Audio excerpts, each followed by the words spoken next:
комментаторам на заметку к прошлому видео, которые писали, что мы не разбираемся то, о чем говорим. В процессе работы вал подвергается переменным нагрузкам и работает как упругий элемент.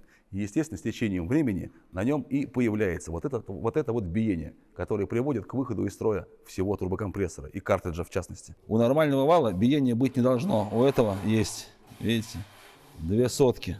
В подтверждение наших слов у нас есть в телеграм-канале видео, где вал нормальный, хотя тоже бэушный. И это еще без прикрученного к нему компрессорного колеса.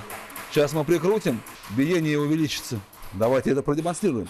Вот, пожалуйста, вал у нас в сборе с компрессорным колесом собранный, и у него биение 5 соток.